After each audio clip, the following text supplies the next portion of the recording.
আল্লাহ পাক বলে বান্দা যখন আমাকে ডাকে আমি বান্দার একদম নিকটে, তার ঘাড়ের চাইতেও নিকটে। ওয়া নাহানু আকরাবু ইলাইহি মিন হাবলিল ওয়ারিদ। আমি আমার বান্দার সারা যে রগের উপরে তার মাথা, এর থেকেও আমি আমার বান্দার বেশি নিকটে। সুবহানাল্লাহ পড়ে। আমি তোমার কাছে, আমার কাছে মাপ চাও, যত বড় গুনাহ হোক। ওয়াকালা রাব্বুকুম উদউনি আস্তাজিব লাকুম। তোমার প্রভু তোমাকে ডেকে বলেছে আমাকে ডাকো, আমি মাফ করে দেব। সুবহানাল্লাহ।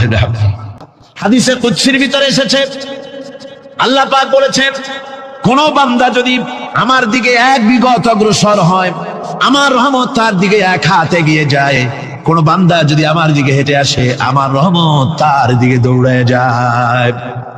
বান্দা যখন আল্লাহর দরবারে দুহাত উঁচু করে চোখের পানি ফেলে দেয়, মুসলিম শরীফের হাদিসের ভিতরে এসেছে গভীর রাত্রে, রাতের তৃতীয় অংশে আল্লাহ রাব্বুল আলামিন প্রথম আকাশে আসেন আর ডেকে বলেন, পৃথিবীতে আছো নাকি কেউ গুনাহ করে জীবন বরবাদ করে দিয়েছো, আমার কাছে মাপ চাও।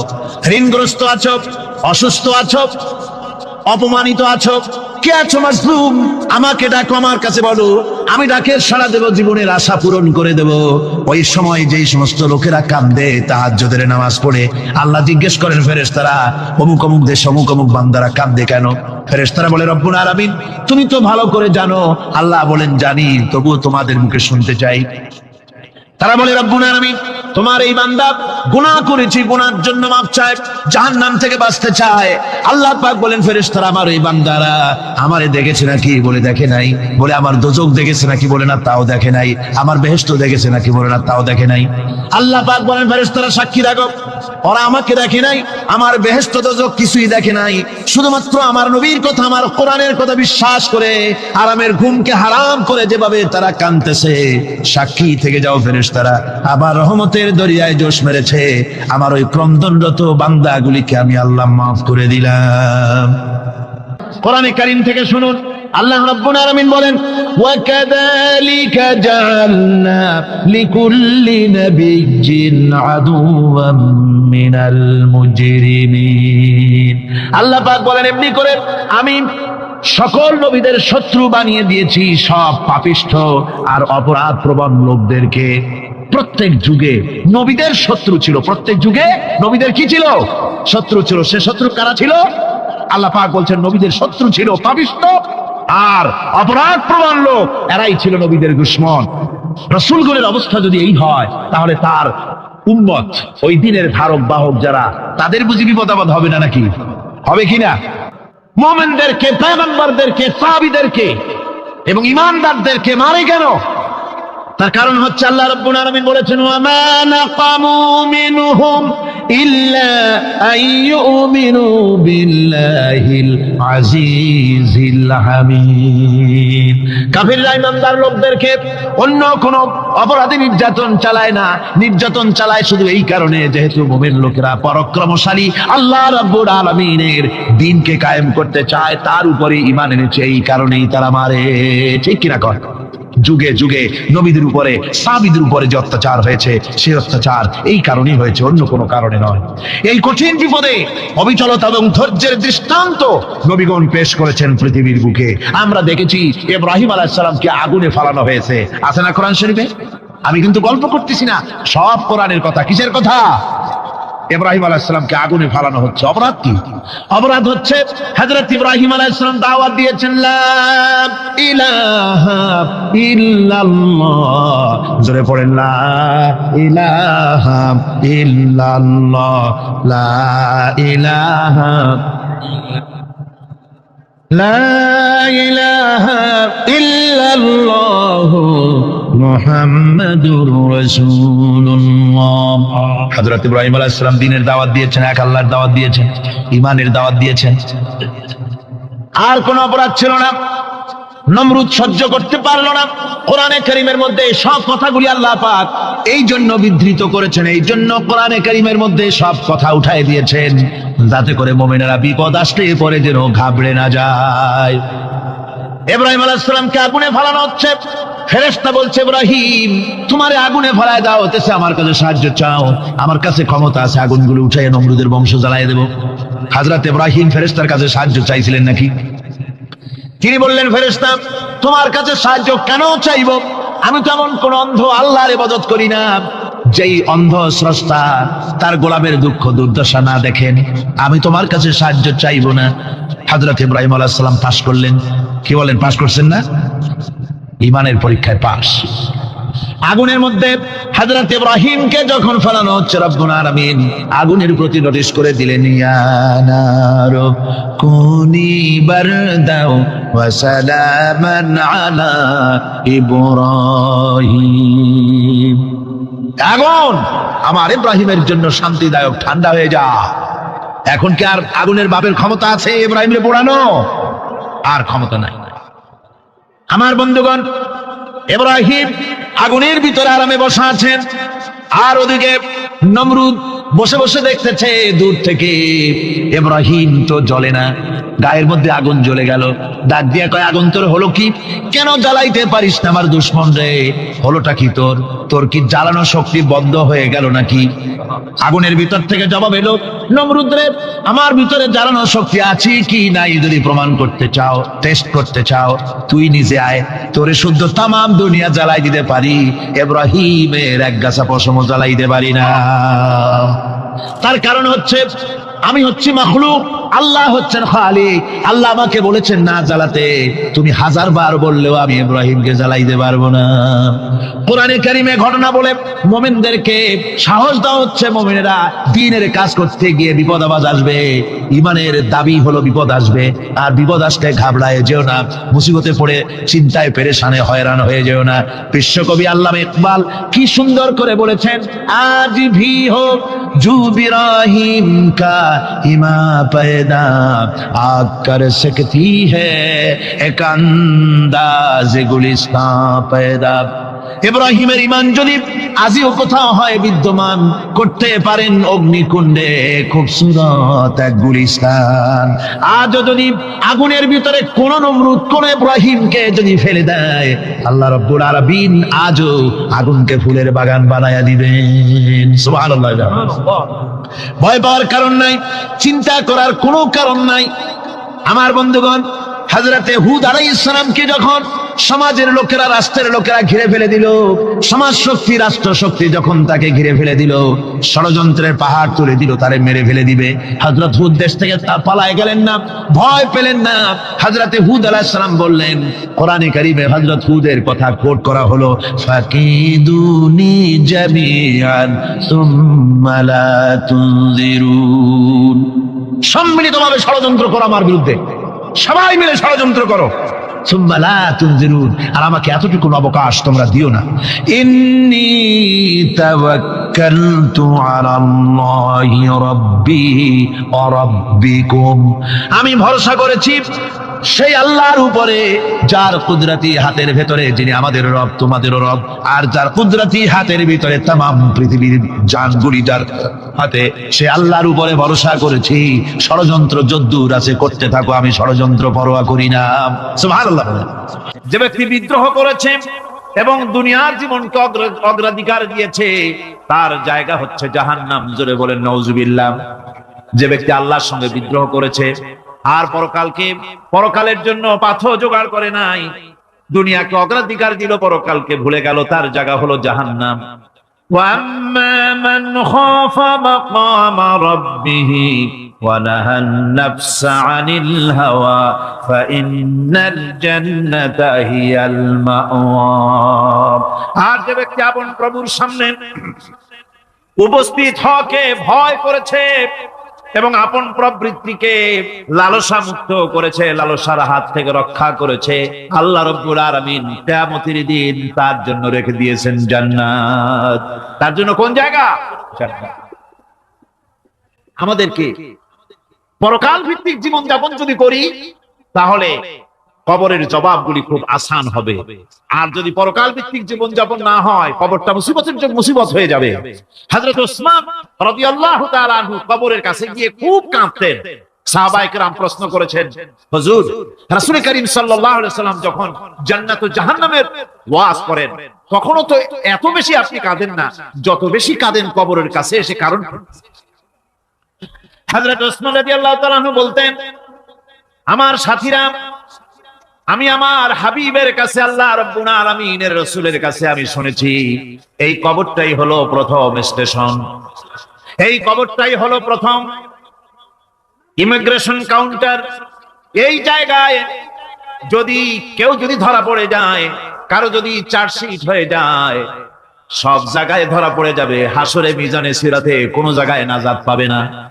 আর এই কবরটা যদি কেউ মুক্তি পেয়ে যায়, মিজান সিরাত হাসর সব জায়গা থেকে আল্লাহ তারে ভালোভাবে পার করে দিবেন। এটা হলো আসল জায়গা, মারাত্মক জায়গা, খুব মারাত্মক জায়গা। কবর হচ্ছে এ ধরনের একটি ইমিগ্রেশন কাউন্টার। কবরের ভিতরে মানুষ যখনই রাখা হবে, সঙ্গে সঙ্গে দুজন ফেরেশতা আসবে। কবরের কাছে যারা এসেছিল, দাফন হয়ে যাওয়ার পর এই লোকগুলি 40 কদম যেতে যতক্ষণ লাগে, এর মধ্যেই দুজন ফেরেশতা এসে যাবে, এসে জিজ্ঞেস করবে মান রব্বুকা, তুমি কোন দল করতে? ওটা তাদের জানা দরকার নেই। চাকরি কিসে করতেন ওটা জানার দরকার নেই। ব্যবসা করতেন না চাকরি করতেন, প্রয়োজন নেই। প্রথমেই জিজ্ঞাসা করা হবে ন্যাশনালিটি, প্রথমেই জিজ্ঞাসা করা হবে তার ন্যাশনালিটি সম্পর্কে, তার আইডেন্টিটিটা কি, এবং সেটাকে সত্যায়িত করার জন্য, বোঝার জন্য 3টি প্রশ্ন।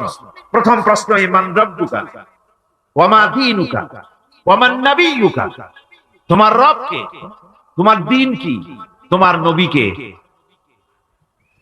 যদি এই ব্যক্তি বেঈমান হয়, মুনাফিক হয়, সে বলবে হায় হাতা লা আদরি, হায় হাতা লা আদরি, জানি না আমার রবকে, আমি জানি না। তোমার দ্বীন কি, দ্বীন কারে কয় বুঝি না। এরপরে আল্লাহর নবী জনাবে মুহাম্মদ রাসূলুল্লাহ সাল্লাল্লাহু আলাইহি ওয়াসাল্লাম কে দেখানো হবে, বলা হবে মা কুনতা তাকুলু ফি হাদার রাজুল, এই ব্যক্তি সম্পর্কে তোমার ধারণা কি নিকে, বলবে আমি চিনি না। নাউযুবিল্লাহ। বাস, এরপরে তার যা হবার তাই শুরু হয়ে যাবে। আর যদি বান্দাটা মুমিন হয়, প্রশ্ন করা হবে মান রব্বুকা, জবাব দেবে রব্বি আল্লাহ, আমার রব আল্লাহ রাব্বুল আলামিন। ওয়া মা দীনুকা, দীনুনা ইসলাম, আমার দ্বীন হচ্ছে ইসলাম। এরপরে আল্লাহর নবীকে দেখানো হবে। কয়েক রকমের বর্ণনা আছে, কোন বর্ণনায় আছে হুজুরের আকারে দেখানো হবে, অথবা রাসূলকে সরাসরি দেখানো হবে। বলা হবে মা কুনতা তাকুলু ফি হাদার রাজুল, এই লোকটি সম্পর্কে ধারণা কি। মুমিন ব্যক্তি বলবে হাদা নবিয়ুনা মুহাম্মাদুর রাসূলুল্লাহ সাল্লাল্লাহু আলাইহি ওয়াসাল্লাম, ইনি আমার তো সেই নবী মুহাম্মাদুর রাসূলুল্লাহ সাল্লাল্লাহু আলাইহি ওয়াসাল্লাম। আমরা যদি এই রকমের জবাব দিতে পারি, আল্লাহ কবুল করো। সকলে জোরে কোন আমিন। জবাব হয়ে যাওয়ার পর গায়ব থেকে আওয়াজ আসবে ফাফরিশু বিল জান্নাতি ওয়ালবিসু বিল জান্নাহ, ও আমার ফেরেশতারা, আমার এই বান্দাকে জান্নাতের পোশাক পরায়া দাও, আর কবরটাকে জান্নাতের বিছানা বিছায়া দাও। জান্নাতের পোশাক পরায়া দাও, জান্নাতের বিছানা বিছায়া দাও। ইলা মাদ্দা বাসারিহি, তার চোখের দৃষ্টি যত দূর যায়, কবরটা ততটা প্রশস্ত করে দাও। এরপর বেহেশতের পোশাক পরাইয়া, বেহেশতের বিছানা বিছায়া ফেরেশতা বলবে নূম কানাউমুল উরুস, ঘুমিয়ে যাও। দুলামিয়া যেমন বাসর সজ্জায় নতুন বউ নিয়ে আরামে ঘুমায়, এরকম আরামে ঘুমায় যাও। ইলা ইয়াউমিল কিয়ামা, কিয়ামত পর্যন্ত ঘুমায় আরামে ঘুমিয়ে থাকবে। এরপরে সিংহায় ফুৎকার হবে, সিংহার ফুৎকারের আওয়াজে তার ঘুম ভেঙে যাবে। বলবে ইয়া ওয়াইলানা মান বা'থানা মিন মারকাদিনা, হায় আফসোস, আমার এত আরামের ঘুম থেকে কে আমাকে জাগ্রত করলো, আমার ঘুমটারে নষ্ট করলো কে। আওয়াজ আসবে হাদা মা ওয়াদার রহমান ওয়া সাদাকাল মুরসালুন, এটা হচ্ছে রহমানের সেই ওয়াদা, আর মুরসালিনরা নবীরা সত্য কথাই বলেছিলেন, সেই কিয়ামত অনুষ্ঠিত হচ্ছে। আমার বন্ধুগণ, সেজন্য এই দুনিয়ার মোহে পড়ে থাকলে পরে দুনিয়ার যারা অগ্রাধিকার দিবে দুনিয়াকে পরকালের তুলনায়, জবাব দিতে পারবে না কবরের ভিতরে গিয়া। আর যারা পরকালকে অগ্রাধিকার দিবে, দুনিয়ার চাইতে পরকালকে বেশি অগ্রাধিকার দেবে, আর আল্লাহর ভয় কলিজার ভিতরে রাখবে, কবরে জবাব সঠিকভাবে দিতে পারবে, কিয়ামতের দিন আল্লাহ রাব্বুল আলামিন তাদের জন্য জান্নাত দান করবেন। জোরে বলেন আমিন। দুনিয়াটা হচ্ছে দুনিয়া যেখানে আমরা আছি। আমি আগেই বলেছি দুনিয়া হচ্ছে আদনা শব্দ থেকে এর উৎপত্তি হয়েছে। তুচ্ছ, নিকৃষ্ট, এটা দাম নাই, এটার মূল্য নাই। তবুও দুনিয়ার মায়া মানুষের এত বেশি। আল্লাহর নবী বলেন, লাউ কানা লি ইবনি আদামা ওয়াদিন মিন যাহাবিন লাহাব্বা ইয়াকুনা লাহু সারিন। এই পৃথিবীতে যদি কাউকে একটা মাঠ ভরে যদি সোনা দেওয়া যায়, লোকটা বলবে রব্বুল আলামিন, আমি যদি আরেকটা মাঠ এরকম সোনা ভরা পেতাম। দ্বিতীয় আরেকটা মাঠ দেওয়া হলে আবার বলবে যদি তৃতীয় আরেকটা মাঠ সোনা ভরে যদি পেতাম। নবীজি বলেন, ওয়ালা ইয়ামলাউ জাওফু ইবনু আদামা ইল্লা তুরাব। মানুষের পেট 3.5 হাত মাটি ছাড়া, কবরের মাটি ছাড়া মানুষের পেট ভরবে না। আরো চাই, আরো চাই, চাওয়ার কোনো শেষ নাই। মানুষ এভাবে করে দুনিয়ার মহব্বতে এমনি পাগল হয়ে যায়, শুধু দুনিয়ার মহব্বত, পরকালকে বেমালুম ভুলে যায়। আমি কিন্তু এই কথা বোঝাতে চাই নাই যে পরকালের মহব্বতে, পরকালের ভয়তে বা পরকালের জন্য দুনিয়া আপনি বাজার ঘাট, বেচা কিনা, ব্যবসা বাণিজ্য সবকিছু ভুলে যান, না তা নয়। ভুল বোঝার কোনো কারণ নাই। পরকালকে অগ্রাধিকার দিতে হবে, মানে দুনিয়াটা চিরস্থায়ী জায়গা নয়। চিরস্থায়ী হচ্ছে কোনটা? আখিরাত। চিল্লায় এখন কোনটা? সুতরাং এখানে যা করতে হবে, আখিরাতের জবাবদিহিমূলক জীবন যাপন করতে হবে। আপনি ব্যবসা করবেন, ওজনে কম দিতে পারবেন না। আপনি খাদ্যে ভেজাল দিতে পারবেন না, চুরি করতে পারবেন না, ডাকাতি করতে পারবেন না, জেনা করতে পারবেন না, বদমাশি করতে পারবেন না, মদ খেতে পারবেন না, সন্ত্রাসী হতে পারবেন না, হাইজ্যাকার হতে পারবেন না, চাঁদাবাজ হতে পারবেন না, মুনাফাখোর হতে পারবেন না, আপনি চোরা কারবারি হতে পারবেন না, ঘুষখোর হতে পারবেন না, সুদখোর হতে পারবেন না। এই সব কাজ পরকালকে বিশ্বাস করলেই এ সমস্ত কাজ থেকে মানুষ বিরত থাকতে পারে। কথা ঠিক কিনা? এটাই হচ্ছে। সুতরাং এই পৃথিবী থাকবে না, এটা কি চিরকাল থাকবে? না, এর একটা পরিসমাপ্তি ঘটবে।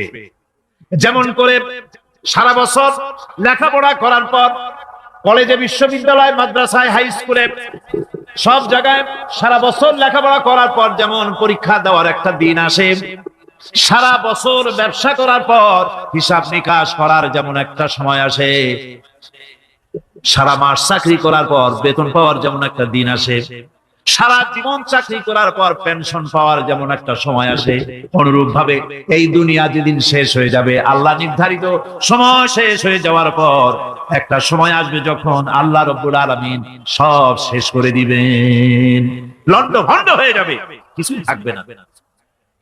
কোরআনে কারিমে আল্লাহ সব বলেছেন, কোরআনে সব আল্লাহ বলে দিয়েছেন। আল্লাহ পাক বলেন এই পৃথিবীর সব কেমন ভাবে ধ্বংস হবে তার চিত্র আল্লাহ পাক কোরআনে কারিমে তুলে ধরেছেন। ইযাস সামাউ ফাতারাত ওয়া ইযাল কাওয়াকিবু তাসারাত ওয়া ইযাল বিহারু ফুজ্জিরাত ওয়া ইযাল কুবুরু বু'সিরাত। যখন আকাশসমূহ দীর্ঘ বিদীর্ণ হয়ে যাবে, তারকাগুলি বিক্ষিপ্ত হয়ে ছিটকে পড়বে, আর সমুদ্রগুলি উচ্ছ্বসিত হয়ে পড়বে, কবরগুলি সব তার ভেতরে যা আছে উদ্গীরণ করে দেবে, তারকাগুলি স্থিমিত হয়ে যাবে। এরপরে সমস্ত আকাশগুলি কাতাইয়িস সিজিল্লিল কুতুব, কিতাবের পৃষ্ঠার মতো একটার পরে একটা ঠাস ঠাস করে পড়তে থাকবে, চূর্ণ বিচূর্ণ হয়ে ভেঙে চুরে একাকার হয়ে যাবে। পাহাড়গুলিকে উড়িয়ে দেওয়া হবে, চন্দ্র এবং সূর্য একাকার। আল্লাহ রাব্বুল আলামিন বলেন, ফাইদা বারিকাল বাসার ওয়া খাসাফাল কমার ওয়া জুমিআশ শামসু ওয়াল কমার। চক্ষু যখন বিস্ফারিত হয়ে যাবে, চাঁদ যখন তার আলো হারিয়ে ফেলবে, সূর্য যখন তার আলো হারিয়ে ফেলবে, চাঁদ আর সূর্য সব একাকার হয়ে যাবে, সেই সময়ের অবস্থাটা কি চিন্তা করো। মানুষ হয়রান হয়ে দৌড়াদৌড়ি করবে। وحملت الأرض والجبال فدكتا دكة واحدة।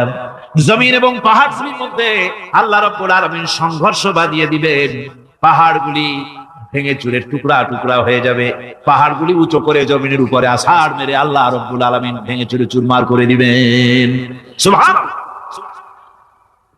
ওয়া তাকুনুল জিবালু কালইহনিল মানফুস, পাহাড়গুলো পেঁজা ধোনা তুলার মতো করে উড়িয়ে দেওয়া হবে, পাহাড় উড়ে যাবে। সুবহানাল্লাহ। ভাইরা মা, এই পৃথিবী একদিন পরিসমাপ্তি ঘটবে এবং আল্লাহর দরবারে আমাদেরকে উঠতে হবে এবং সেখানে আমাদের বিচার হবে। সেখানে আমাদের কি হবে? বিচার হবে। আল্লাহ পাক বিচারটাকে নির্ভুল করার জন্য, সঠিক করার জন্য প্রত্যেকের গলায় আমলনামা ঝুলায় রাখছে। এখানে রেকর্ডের ব্যবস্থা করা হয়েছে। আল্লাহ পাক বলছেন, ওয়া কুল্লা ইনসানিন আলজামনাহু তাইরাহু ফি উনুকিহি ওয়া নুখরিজু লাহু ইয়াওমাল কিয়ামাতি কিতাবান ইয়ালকাহু মানশুরা। আল্লাহ পাক বলেন, প্রত্যেকের ভালো মন্দ কর্মফল, কর্মলিপি আমি তার গলায় ঝুলায় রেখেছি।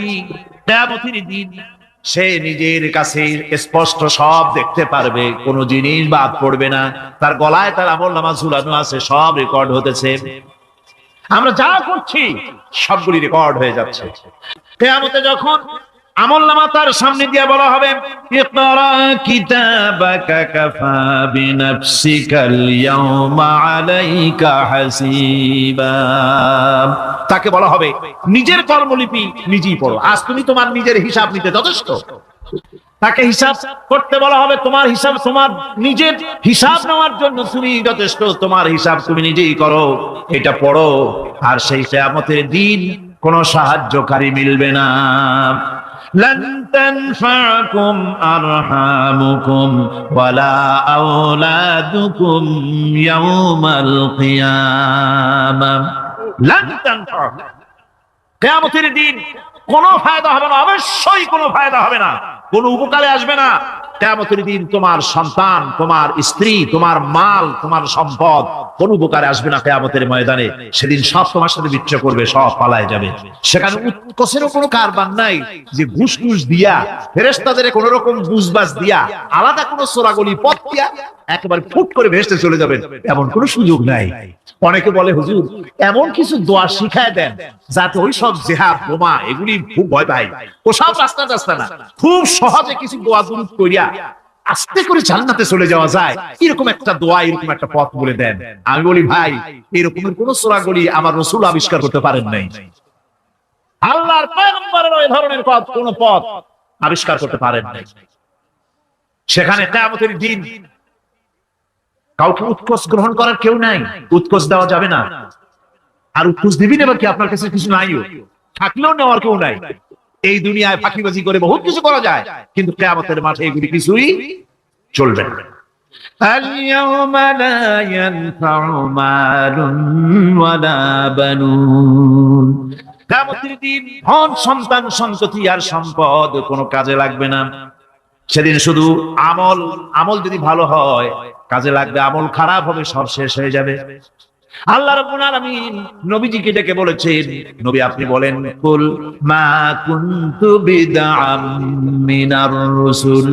আপনি বলুন, আমি কোন নতুন রাসূল নই, আমার আগে অনেক নবী রাসূল পৃথিবীতে এসেছেন, তারা বিদায় হয়ে গেছেন। আমি জানি না কিয়ামতের দিন আল্লাহ রাব্বুল আলামিন আমার সাথে কি ব্যবহার করবেন, আর আমি এও জানি না যে কিয়ামতের দিন আল্লাহ পাক তোমাদের সাথে কি ব্যবহার করবেন। এই আয়াত নাযিল হওয়ার পর আল্লাহর হাবিব তার মেয়েকে ডাকলেন, জামাইকে ডাকলেন, নাতিদেরকে ডাকলেন, আহলে বাইতদেরকে ডাকলেন, আর বললেন, ও আমার মেয়ে, কলিজার টুকরা ফাতেমা গো, শোনো, কেবলমাত্র আয়াত নাযিল হয়ে গেল, আল্লাহ পাক আমাকে শুনাইছেন, কিয়ামতের দিন আমি জানি না আমার সঙ্গে কি ব্যবহার করা হবে, আর এও জানি না যে তোমাদের সাথে কি ব্যবহার করা হবে। ও আমার কলিজার টুকরা মেয়ে ফাতেমা, কিয়ামতের দিন মুহাম্মদ সাল্লাল্লাহু আলাইহি ওয়াসাল্লামের মেয়ে, এই হিসাবে তোমার নাজাতের ফয়সালা হবে না। ও আমার কলিজার টুকরা নাতি হাসান আর হোসেন, কিয়ামতের দিন মুহাম্মদ সাল্লাল্লাহু আলাইহি ওয়াসাল্লামের নাতি হিসাবে ফয়সালা হবে না। ও আমার জামাই হযরতে আলী, কিয়ামতের দিন আমার জামাই হিসাবে নাজাতের ফয়সালা হবে না। আমল যদি ভালো হয় ফয়সালা ভালো হবে, জান্নাতে চলে যাবে। আমল যদি খারাপ হয়, কার নাতি কার জামাই দেখা হবে না। সুবহানাল্লাহ। কঠিন কিয়ামতের মাঠ। এই পরকালের বিশ্বাস যদি কলিজার মধ্যে ঢোকে, মানুষ ভালো হয়ে যাবে। কোন সুবহানাল্লাহ। বন্ধুগণ, এরপরে একটা জীবন আসবে ওই কিয়ামতের ময়দানে। এই পরকালের বিশ্বাসটা গুরুত্বপূর্ণ ব্যাপার। আমাদের সব কিছুর হিসাব দেওয়া লাগবে। আল্লাহ পাক বলেন ইন্নাস সামআ ওয়াল বাসারা ওয়াল ফুআদা কুল্লু উলাইকা আনহু মাসউলা। নিঃসন্দেহে মানুষের শ্রবণ শক্তি, দর্শন শক্তি এবং তার অন্তঃকরণের কল্পনা সম্পর্কে আল্লাহ রাব্বুল আলামিনের কাছে জিজ্ঞাসিত হতে হবে। কান দিয়া কি করেছিলা, চোখ দিয়া কি করেছিলা, মুখ দিয়া কি করেছিলে, হাত দিয়ে কি করেছিলে, সবকিছুর জবাব আল্লাহ রাব্বুল আলামিনের কাছে দিতে হবে। সবটার জবাব দিতে হবে, কোনো কিছু বাদ যাবে না। এমনকি মনের ভিতরে যে কল্পনা আমরা করি, এই কল্পনার হিসাব আল্লাহর দরবারে দিতে হবে। কোরআনে কারীম বলছেন ওয়া ইন তুবদু মা ফি আনফুসিকুম আও তুখফুহু ইউহাসিবকুম বিহিল্লাহ। মনের ভিতরে তুমি যেটা কল্পনা করো সেটা প্রকাশ করো অথবা তুমি গোপন রাখো, যাই তুমি করো না কেন আল্লাহ রাব্বুল আলামিন এর হিসাব তোমার কাছে নেবেন।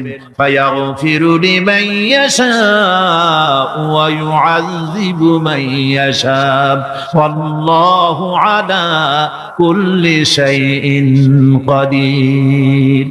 মহান আল্লাহ পাক বলেন, করার পর তোমার মনের ভিতরে কি কল্পনা করেছিলে ওইটার হিসাব আমি নেব। হিসাব নেওয়ার পর যারে খুশি ক্ষমা করে দেব, যাকে খুশি শাস্তি প্রদান করব। সবকিছুর উপরে আল্লাহ রাব্বুল আলামিন শক্তিমান, সব তুমি করতে পারে, সমস্ত কুদরত রয়েছে তার। সুতরাং মানুষদেরকে, আল্লাহর বান্দাদেরকে বিশ্বাস করতে হবে যে আমার কোনো কথা বাদ যাবে না, কথাগুলি রেকর্ড হচ্ছে, কথা রেকর্ড হচ্ছে। মুখ আছে বলেই যা খুশি তা বলা যাবে না, কান আছে বলেই যা খুশি তা শোনা যাবে না, চোখ আছে বলেই যা খুশি তা দেখা যাবে না, হাত পা আছে বলেই যা খুশি তা করা যাবে না। সবটার পেছনে আল্লাহ রাব্বুল আলামিনকে ভয় করা লাগবে। মহান আল্লাহ রাব্বুল আলামিন বলে, বান্দারে তোমার সমস্ত কার্যাবলী এমনকি তোমার চাহনিটা পর্যন্ত কার দিকে কি নিয়তে তাকায়ছো কেউ জানে না, আমি আল্লাহ রাব্বুল আলামিন জানি। ওয়া ইয়ালামু খায়নাতাল আয়ুনি ওয়া মা তুখফিস সুদূর। তোমার অন্তঃকরণ কি জিনিস গোপন করে আর তোমার চক্ষু কি লুকোচুরি খেলে আমি টের পাই। সুবহানাল্লাহ বিহামদি। চশমার ফাঁক দিয়া কি দেখো, কারে দেখো, কি নজরে দেখো, সানগ্লাস পরিয়া কেউ ঠিক পায় না, আমি ঠিক। সুবহানাল্লাহ, জোরে বলেন সুবহানাল্লাহ। সুতরাং চোখের নজরের হিসাব হবে, হাতের কাজের হিসাব হবে, পায়ের চলার হিসাব হবে, আপনার বলার হিসাব হবে, মুখে যা বলেছেন, যা করেছেন, হাত পাও দিয়ে যা করেছেন, সবকিছুর হিসাব হবে কিয়ামতের দিন। আল্লাহর দরবারে সবকিছু উপস্থিত হবে, কোনো জিনিস বাদ পড়বে না। ফামান ইয়ামাল মিসকালা যাররাতিন খায়রান ইয়ারা ওয়া মান ইয়ামাল মিসকালা যাররাতিন শাররান ইয়ারা। ছোট্ট একটা ভালো কাজ যদি করো তাও হাজির করা হবে, সামান্যতম ভালো কাজও তোমার বাদ পড়বে না। আর ক্ষুদ্রতম কোন খারাপ কাজ করলে তাও উপস্থিত করা হবে, সব তোমার সামনে, কোন জিনিস বাদ পড়বে না, সব দেখতে পাবে কিয়ামতের দিন। ভালো কাজটাও আর খারাপ কাজটাও আল্লাহর কাছে সেদিন আল্লাহ পাক মানুষের সামনে উপস্থিত করে দিবেন। আল্লাহ পাক বলছেন, সেদিন এই জমিন তার ভিতরে যা লুকায়িত ছিল জমিন সব বের করে দেবে। কান্নাহুম জারাদুম মুনতাশির। টিড্ডি, ফড়িংগুলি, পোকাগুলি মাটির থেকে যেমন বের হয়, এ মাটির ভিতরে যা আছে কিয়ামতের দিন সব মাটি বের করে দেবে। ইযা যুলজিলাতিল আরদু জিলজালাহা ওয়া আখরাজাতিল আরদু আসকালাহা ওয়া ক্বালাল ইনসানু মা লাহা। এ জমিনকে ঝাঁকি মারা হবে প্রবল এক ঝাঁকুনি, প্রবল এক ঝাঁকুনিতে এই পৃথিবীর মধ্যে যা কিছু আছে সব বেরিয়ে যাবে। সুবহানাল্লাহ কইতে ইচ্ছা করে না মিয়ারা? এক ঝাঁকুনিতে পৃথিবী সব বের করে দেবে। মানুষ হয়রান হয়ে বলবে, কি হয়েছে, এ মাটির হলোটা কি? আমার বন্ধুগণ, মানুষ হয়রান হয়ে গিয়ে বলবে, মাটির কি হলো? আল্লাহ রাব্বুল আলামিন বলেন ইয়াউমাইদিন তুহাদ্দিসু আখবারাহা বিআন্না রাব্বাকা আওহালাহা। জমিনের উপরে যা ঘটেছে জমিন তা সব বের করে দেবে, সব প্রকাশ করে দেবে। আর এটা এই জন্য হবে যেহেতু তার রবের হুকুম হয়েছে, তার রব হুকুম করেছে বের করে দে। জমিনের ভিতরে আছে যা সব বেরিয়ে যাবে, আকাশ ভেঙে পড়বে, পাহাড় উড়ে যাবে, জমিনের ভিতরে যা আছে সব উপরে চলে আসবে, পৃথিবীতে সব শেষ, কিচ্ছু নাই, আকাশ নাই, পাহাড় নাই, সমুদ্র নাই, সব একাকার, চন্দ্র নাই, সূর্য নাই, তারকা নাই, গ্যালাক্সি নাই, মহাশূন্য, সব শেষ। আল্লাহ রাব্বুল আলামিন সমস্ত ফেরেশতাদেরকে শেষ করে দিবেন, সকলের মওত হয়ে যাবে, কেউ আর থাকবে না, এমনকি হযরতে আজরাইল মালাকুল মউত তিনিও থাকবেন না, সব আল্লাহ রাব্বুল আলামিন মৃত্যু করে দিবেন। এরপরে আল্লাহ রাব্বুল আলামিন একা তিনি বলবেন ইয়া দুনিয়া, ইয়া দুনিয়া আইনা আনহারুকি, এ পৃথিবী তোর সেই সমুদ্রগুলো কোথায়, নদীগুলি কোথায়? ইয়া দুনিয়া আইনা আশজারুকি, হে দুনিয়া তোমার গাছগুলি কোথায়, এত বন বনানি এত গাছ ছিল। ইয়া দুনিয়া আইনা জিবালুকি, হে পৃথিবী তোর জমিনে যত পাহাড় ছিল পাহাড়গুলি কই? যত স্বৈরাচার ছিল জমিনের উপরে, যারা স্বৈরাচারী মনোবৃত্তি নিয়ে মানুষ ধ্বংস করেছে, দেশ ধ্বংস করেছে, মায়ের বুক খালি করেছে, ওই স্বৈরাচারগুলি কই? কোনো জবাব নাই। আল্লাহ পাক এর পরে বলবেন লিমানিল মুলকুল ইয়াউম, কার রাজত্ব আজকে, রাজত্বটা কার? আল্লাহ তিনবার আওয়াজ দিবেন আজকে রাজত্ব কার? আল্লাহ পাক যখন তিনবার করে ডাক দিবেন কোনো জবাব নাই, কোনো জবাব নাই। কে জবাব দেবে? আল্লাহ রাব্বুল আলামিনের সামনে কার ক্ষমতা আছে কথা বলার? কেউ তো নাই, সব শেষ। আল্লাহ পাক বলবেন লিল্লাহিল ওয়াহিদুল কাহ্হার, একমাত্র পরাক্রমশালী আল্লাহ রাব্বুল আলামিনের রাজত্ব। সেই হাসরের মাঠে আমাদের সকলকে উপস্থিত হয়ে যেতে হবে, কেউ আমরা এখান থেকে বাঁচতে পারবো না, সবাই অপরাধীরা সেখানে অসহায় হয়ে যাবে, অপরাধীরা অসহায় হয়ে যাবে। আল্লাহ পাক বলেন فَإِذَا جَاءَتِ الصَّاخَّةُ يَوْمَ يَفِرُّ الْمَرْءُ مِنْ أَخِيهِ وَأُمِّهِ وَأَبِيهِ وَصَاحِبَتِهِ وَبَنِيهِ।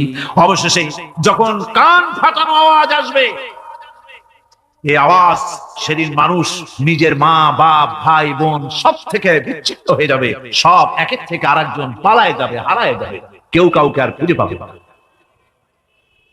সেদিন ওই কিয়ামতের মাঠে বিভীষিকাময় দৃশ্য, মানুষ হয়রান হয়ে যাবে, মাথার এক হাত অথবা অর্ধমাইল অথবা এক বিগত এতটুকুন উপরে ওই প্রকাণ্ড সূর্যটার তাপ আসবে, গুনাহগারের মাথার চান্দি ফেটে গিয়া মগজগুলি গলে গলে নাক কান দিয়ে বের পড়তে লাগবে, জিহ্বাটা কুকুরের মতো ঝুলে নাভিস্থল পর্যন্ত পড়ে যাবে, মাটিটা সূর্যের উত্তাপে তামার মতো গরম হয়ে যাবে, সারা হাসর জুড়ে আওয়াজ হবে পানি পানি পানি, মানুষেরা হয়রান হয়ে যাবে। সেই হাসরের ময়দানে এই চরম কষ্টের ভিতরে আল্লাহ রাব্বুল আলামিন বলেন সেদিন দুটো ভাগ হয়ে যাবে, একদল মানুষের চেহারা আলোয় ঝলমল হয়ে যাবে, আর একদল মানুষের চেহারাগুলি কালো হয়ে যাবে।